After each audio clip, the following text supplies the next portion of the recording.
Hi friends, welcome Shri channel. எல்லாம் எப்படி இருக்கீங்க? இன்னைக்கு நம்ம சேனல் டாபிக் என்ன அப்படின்னு பார்த்தீங்கன்னா, இந்த சீசன் பார்த்தீங்கன்னா சம்மர் சீசன் வந்துச்சு. ஸோ சேம் டைம் பார்த்தீங்கன்னா இப்போ நமக்கு வந்து மாங்காய் சீசன் நிறைய.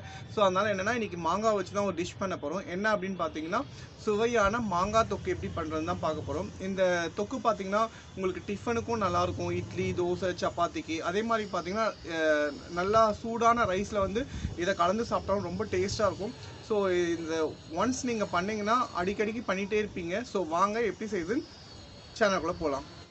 மாங்காய் தொக்கு செய்ய தேவையான பொருட்கள்: மாங்காய் பார்த்திங்கன்னா 2 பெரிய மாங்காய் எடுத்திருக்கேன், காஞ்ச மிளகாய் ஒரு 10 எடுத்திருக்கேன், புளி பார்த்திங்கன்னா ஒரு எலுமிச்சப்பழம் சைஸு, பூண்டு ஒரு 15 பல் எடுத்திருக்கேன், காஷ்மீர் மிளகாய் பார்த்திங்கன்னா நம்ம கலருக்காக ஒரு 15 எடுத்திருக்கோம், உப்பு பார்த்திங்கன்னா தேவையான அளவு.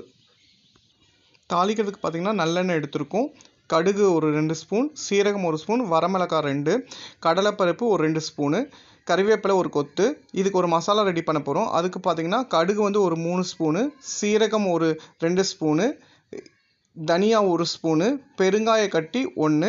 இப்போ இந்த மசாலா தான் இதுக்கு ஹைலைட்டே. இப்போ எடுத்து வச்ச 2 மாங்காவையும் இந்த மாதிரி தோல் சீவிட்டு நம்ம கேரட் துருவல் இருக்குது பார்த்தீங்களா, அதில் வந்து நல்லா துருவிக்கலாம். நீங்கள் சின்ன சைஸில் வேணாலும் துருவிக்கலாம், இல்லை பெருசில் வேணாலும் துருவிக்கலாம், பெரிய ஹோலில் வேணாலும். ஏன்னா இது எப்படியும் நம்ம வேக தான் வைக்க போகிறோம், அதனால் சீக்கிரம் வெந்துடும். ஸோ இந்த மாதிரி 2 மாங்காவையும் நம்ம துருவி எடுத்துக்கலாம். மாங்காய் தொக்கு செய்ய ஸ்டவ் ஆன் பண்ணிவிட்டு கடாயை வச்சுருங்க. அதில் ஒரு 4 ஸ்பூன் நல்லெண்ணெய் ஊற்றிக்குங்க. இப்போ நம்ம இதுக்கு எல்லாமே பார்த்திங்கன்னா நல்லெண்ணெய் தான் யூஸ் பண்ண போகிறோம். ஸோ ஹெல்த்துக்கு ரொம்ப நல்லது, பாடி ரொம்ப குளிர்ச்சியாக இருக்கும். இப்போ எண்ணெய் காஞ்சிடுச்சு. இப்போ எண்ணெய் காஞ்சோடனே நம்ம துருவி வச்சுருக்க பூண்டை போட்டு வதக்கிக்கலாம். பூண்டு பார்த்திங்க ஏன் துருவிருக்கோம் அப்படின்னு பார்த்திங்கன்னா, நம்ம இந்த மாங்காய் கூடயே போட்டோம்னா வெந்துடும். அதே மாதிரி பார்த்திங்கன்னா குழந்தைங்களுக்கும் சரி, ஒரு சில பெரியவங்களுக்கும் சரி, பூண்டு வந்து பல்லாக இருந்தால் சாப்பிட மாட்டாங்க, எடுத்து போட்டுருவாங்க. பட் இந்த மாதிரி நம்ம துருவி போட்டுட்டோம்னு வச்சுக்கோங்களேன், நம்ம பூண்டு போட்டிருக்கிறதே தெரியாது. அதுவும் பூண்டு பார்த்திங்கன்னா மெயினாக டைஜஷனுக்கு ரொம்ப நல்லது. ஸோ குழந்தைங்களுக்கு கண்டிப்பாக வாரத்தில் ஒரு 3 நாள் வந்து நம்ம இந்த பூண்டை வந்து எதுலையாச்சும் சேர்த்து கொடுக்கலாம். இப்போ பூண்டு சவந்துடுச்சு. இப்போ நம்ம துருவி வச்சுருக்க மாங்காவை போட்டுடலாம். இங்கே பாருங்கள், துருவி வச்சுருக்கோம் இந்த மாங்காவை போட்டுடலாம்.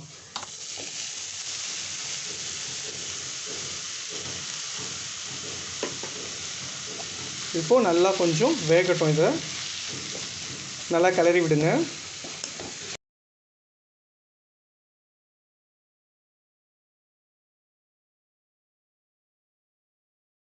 மாங்காய் துருவல் வேகிறதுக்குள்ளே நம்ம இந்த மாங்காய் துருவலுக்கு மசாலா ரெடி பண்ணி எடுத்துகிட்டு வந்துடலாம். மசாலா ரெடி பண்ணுறதுக்கு ஸ்டவ் ஆன் பண்ணிவிட்டு ஒரு கடாயை வச்சுக்கோங்க. கடாய் கொஞ்சம் காஞ்ச உடனே இதில் பார்த்திங்கன்னா 1 ஸ்பூன் நல்லெண்ணெய் ஊற்றிக்குங்க. இப்போது நம்ம எடுத்து வச்சுருக்க காஷ்மீர் மிளகாவையும் காஞ்ச மிளகாவையும் போட்டு வறுத்து எடுத்துடலாம். இப்போ இந்த அளவுக்கு வறுத்தா போதும். பாருங்கள், ரொம்ப செவக்கவும் வேண்டாம், ரொம்ப ஏன்னா கருகிடும். ஸோ இந்த அளவுக்கு வறுத்ததுக்கப்புறம் நம்ம எடுத்துடலாம். மிளகாய் வறுத்து எடுத்ததுக்கப்புறம் அதே கடாயில் 1 ஸ்பூன் எண்ணெய் ஊற்றிக்குங்க. இப்போ இந்த எண்ணெயில் பார்த்திங்கன்னா நம்ம எடுத்து வச்சுருக்க மசாலா, தனியா, கடுகு, சீரகம், பெருங்காயம், வெந்தயம் இது எல்லாமே போட்டு கொஞ்சம் நல்லா வறுத்துருங்க. இப்போ கடுகு வந்து நல்லா பொரியட்டும். ஆக்சுவலி பார்த்திங்கன்னா இன்க்ரீடியன்ஸில் நான் வெந்தயம் சொல்லியிருக்க மாட்டேன். வெந்தயம் வந்து கண்டிப்பாக 1 ஸ்பூன் போட்டுக்குங்க, ஒரு அரை ஸ்பூனாச்சும் போட்டுக்குங்க. அப்போ தான் இதுக்கு வந்து கொஞ்சம் டேஸ்ட் கொடுக்கும். இப்போ கடுகு நல்லா பொரியட்டும். பொரிஞ்சதுக்கப்புறம் பார்த்திங்கன்னா இந்த மசாலாவெல்லாம் கொஞ்சம் லைட்டாக வறுத்துக்குங்க, ரொம்ப சவக்க விட வேண்டாம்.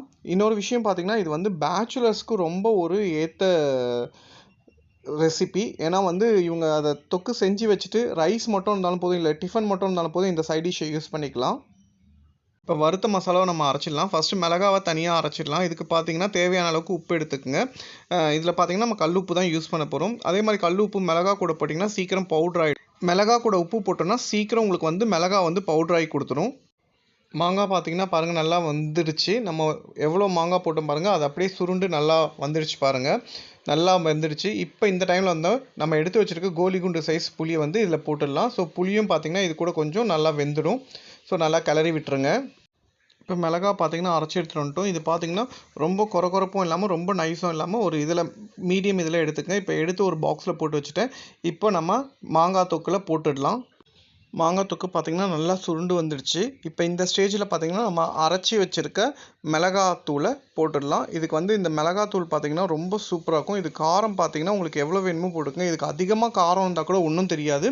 ஏன்னா நம்ம எண்ணெயில் கொஞ்சம் வேக வைக்கிறதுனால அந்த காரம் வந்து உங்களுக்கு கரெக்டாகிடும். இதுக்கு ஈக்குவலான உப்பு போட்டிங்கன்னா கரெக்டாக எல்லாமே அட்ஜஸ்ட் ஆகிடும். ஸோ பார்க்குறதுக்கே ஒரு நல்ல கலர்ஃபுல்லாக இருக்கும்.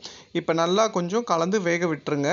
அந்த பச்சை ஸ்மெல்லாம் போட்டும் மசாலா எல்லாம் நல்லா அந்த மாங்காயில் வந்து இதுவாகட்டும், ஊறட்டும். இப்போ பார்த்தீங்கன்னா ஒரு 2 ஸ்பூன் நல்லெண்ணெய் ஊற்றிக்குங்க. ஊற்றிட்டு நல்லா கிளறி நல்லா அந்த மசாலாவில் வந்து நல்லா அப்படியே வேக விடுங்க. மாங்காய் வேகிறதுக்குள்ளே இப்போ நம்ம வறுத்து வச்ச மசாலாவை மிக்ஸி ஜாரில் போட்டு பொடி பண்ணி எடுத்துகிட்டு வந்துடலாம். இந்த மசாலா பார்த்தீங்கன்னா அவ்வளோ கலர் கொடுக்கும். பாருங்கள், இந்த டைமில் வந்து நம்ம அரைச்சி வச்சுருக்க மசாலாவை போட்டுடலாம். இதுக்கு இந்த மசாலா தான் ஒரு ஹைலைட்டு.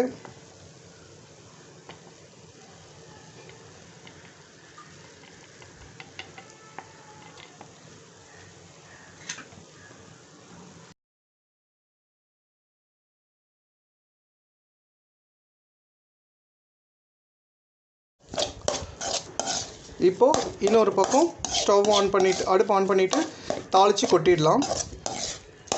அவ்வளோதான், முடிஞ்சிடுச்சு. இது செய்கிறப்ப பார்த்தீங்கன்னா அப்படியே சாப்பிடணும் போல் இருக்குது. பாருங்கள், பார்க்குறதுக்கே எவ்வளோ சூப்பராக வந்து தாளிச்சிக்கலாம். ஸ்டவ் ஆன் பண்ணிவிட்டு ஒரு கடாயை வச்சுருங்க. அந்த கடாயில் பார்த்தீங்கன்னா நல்லெண்ணெய் ஊற்றிக்கலாம். கொஞ்சம் அதிகமாகவே ஊற்றிக்குங்க, ஏன்னா அந்த எண்ணெயில் ஊறினா தான் நல்லாயிருக்கும்.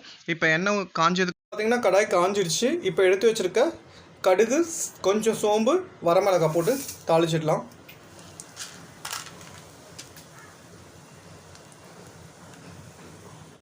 இப்போ கடுகு பொரிஞ்சதும் கொஞ்சம் கடலை பருப்பு போட்டுடலாம். வச்சுருக்க ஒரு கைப்பிடி கறிவேப்பிலை போட்டுடலாம்.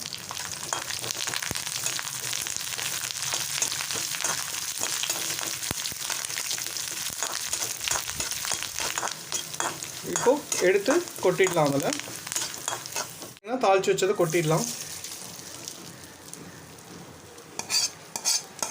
மாங்காய் தொக்கு ரெடி. ரொம்ப டேஸ்டியான ஈஸியான மாங்காய் தொக்கு ரெடி. பாருங்கள், பார்க்குறதுக்கு எவ்வளோ சூப்பராக கலர்ஃபுல்லாக அல்வா மாதிரி இருக்கு பாருங்கள்.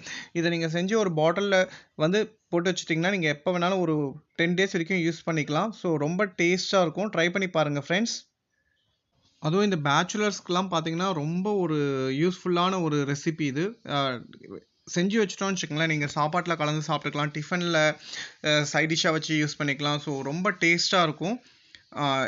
இதை வந்து நீங்கள் எப்படி சொல்கிறது, ரொம்ப அந்தளவுக்கு ஒரு ஸ்பைசி, ரொம்ப டேஸ்ட்டாக இருக்கும். ஏன்னா இது வந்து சீசன் டைமில் தான் நம்ம செய்ய முடியும். மாங்காய் சீசனில் நிறைய கிடைக்கும்.